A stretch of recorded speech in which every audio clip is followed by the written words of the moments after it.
ড্রোনের পর এবার প্লেন তৈরি করে সবাইকে তাক লাগিয়ে দিয়েছেন সাকিব আল হাসান অঙ্কন।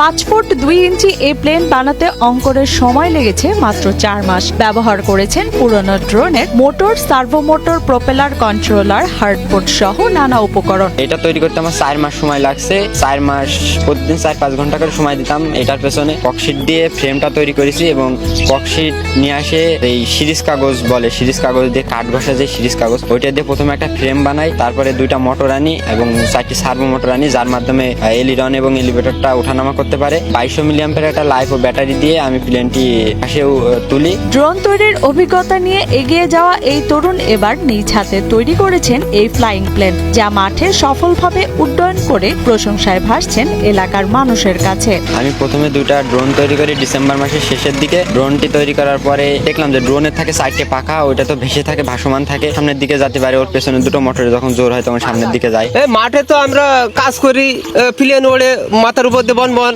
আমাদের গ্রামের আছে শওকত ডাক্তারের ছেলে অঙ্কন তৈরি করেছে, দেখতে খুব ভালো লাগে। ঝিনাইদহের কোটচাঁদপুর উপজেলার বলরামপুর গ্রামের পল্লী চিকিৎসক শওকত আলীর ছেলে সাকিব আল হাসান অঙ্কন এবছর কোটচাঁদপুর সরকারি পাইলট মাধ্যমিক বিদ্যালয়ের ভোকেশনাল গ্রুপ থেকে এসএসসি পরীক্ষা দিয়েছে সে। পরীক্ষার ফাঁকে ফাঁকে প্রতিদিন 4 থেকে 6 ঘন্টা করে সময় দিয়েছে তার এই বিমান তৈরিতে। দেখলাম যে প্লেনের থাকে 2টা ইঞ্জিন, যার জেড ইঞ্জিন, যার মাধ্যমে পেছনের দিকে বাতাসের প্রচুর পরিমাণে চাপ দেয় এবং সামনের দিকে গতিশীল হয়। এবং গতিশীল হওয়ার পরে তার আছে পেছনে যে রাডার বলে, যেটা এলিভেটর বলে, এলিভেটরে বাতাসটা বাধাপ্রাপ্ত হয়ে লেজের দিকে চাপ প্রয়োগ করে ও সামনের দিকে উপরের দিকে উঠতে থাকে এবং এলিরনের মাধ্যমে ও এদিক ওদিক হেলে দুলে থাকে, মানে যখন কায়ত হয় ওটা এলিরনের মাধ্যমে। এটা যখন আমি জানতে পারলাম যে প্লেন জেড ইঞ্জিনের মাধ্যমে গতিশীল হয় এবং এলিভেটর এলিরনের মাধ্যমে প্লেনটি ওড়ে, তখন আমি চিন্তা করলাম যে তাইলে আমি দেখি এটা কিভাবে কাজ করে প্লেন। তখন আমি চ্যাটজিপিটি সহায়তা নিয়ে প্লেনের যে কার্যকরগুলো, মানে কিভাবে ওড়ে, এগুলো আমি জানতে পারলাম। অঙ্কন ভাইয়া যখন প্লেন উড়ে আকাশে তখন সত্যি প্লেনের মতন লাগে। আমরা প্রতিদিন অঙ্কন ভাইয়ের সাথে এসে প্লেন দেখি।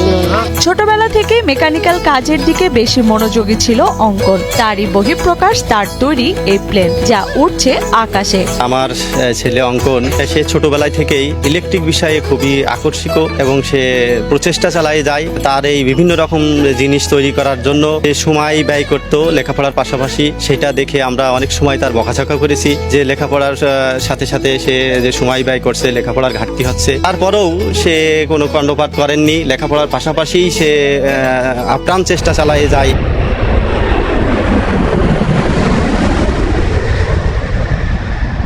প্রথমে ড্রোন তৈরি করে আকাশে ওড়ানোর পর সাহস নিয়ে এই বিমানটি তৈরি করে অঙ্কন। এতে গর্ব করেন তার বাবা মাও। এছাড়াও তার এই বিমান দেখতে দূর দূরান্ত থেকে ছুটে আসছে উৎসুক জনতা। সে প্রথমে একটা ড্রোন তৈরি করে, তখন তার ড্রোনটা যখন আকাশে ওড়ে তার মনের ভিতরে একটা উৎসাহ বোধ করে এবং তারপর সে বলল আমি একটি প্লেন তৈরি করব এবং প্লেনটি তৈরি করতেও সে সক্ষম হলো। তার প্লেন আজ আকাশে উড়ছে। তার প্লেনটি দেখে আমরা খুশি, গ্রামবাসীও সবাই খুশি এবং বিভিন্ন দূর দূরান্ত থেকে এই প্লেন দেখতে মানুষ আসছে। আজকে আমার বাসায় বিভিন্ন লোকজন আসতেছে এবং প্লেন উড্ডয়ন দেখছে, সবাই আনন্দিত। আমিও খুব খুশি এবং গর্ববোধ করছি যখন তার বকাঝকা করেছি, পরে যখন দেখতে পাচ্ছি যে না, সে সফল হয়েছে। তবে এর আগে বিমানটি তৈরি করতে গিয়ে বেশ কয়েকবার ব্যর্থ হয়েছেন অঙ্কন। সর্বশেষ চ্যাটজিপিটির সহায়তা নিয়ে সফল হয়েছেন তিনি। এখন ঠিকঠাক মতো ওড়ে। এর আগে আমি অনেকবার ব্যর্থ হয়েছি। এর আগে 2টা প্লেন বানাই, কিন্তু প্লেন 2টাই ঠিক মতো ওড়ে না। প্রথমটা তো ঠিক মতো ওড়েই না, তারপর এটা কিছু দূর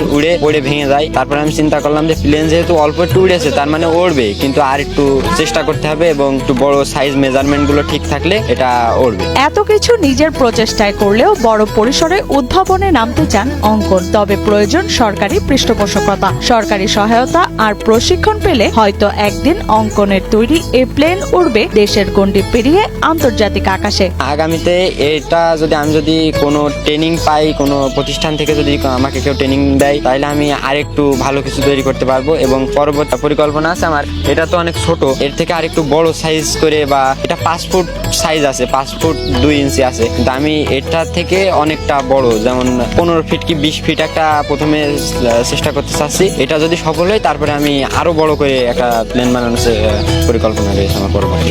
এদিকে বাবা মায়ের পাশাপাশি এলাকাবাসীরাও চান এই প্রতিভাবান তরুণের জন্য এগিয়ে আসুক বিত্তবানরা। আমার ছেলের জন্য যদি সরকারের কোনো সহযোগিতার মাধ্যমে তাকে প্রশিক্ষণের মাধ্যমে আরো বেশি বেগবান করা যায়, তাহলে সে আমি আশা করি এবং সে আরো ভালো কিছু উপহার দিতে পারবে দেশের জন্য। ভবিষ্যতে যদি আমার অঙ্কন সরকারিভাবে কোনো সহযোগিতা পায় তাহলে সামনে এগিয়ে যেতে পারবে এবং দেশকে ভালো কিছু উপহার দিতে পারবে। তার ভিতরে আমি একটা জিনিস দেখেছি, তার যে প্রতিভা ছোটকাল থেকেই, সে ইলেকট্রনিক্স বিষয় নিয়ে একটু বেশি মনোযোগী এবং সে এটা নিয়েই লেখাপড়ার থেকে বেশি সময় দেয়। তো আমরা চাচ্ছি যে তার যদি সরকারিভাবে কোনো ট্রেনিং এর ব্যবস্থা করা হয় এবং সহযোগিতা করা হয়, সে আরো অনেক দূর এগিয়ে যাবে। পল্লী জনপদের ছেলে অঙ্কন দেখিয়ে দিল সঠিক দিক নির্দেশনা, আর উৎসাহ পেলে মফস্বলের তরুণরাও হতে পারে প্রযুক্তির নায়ক।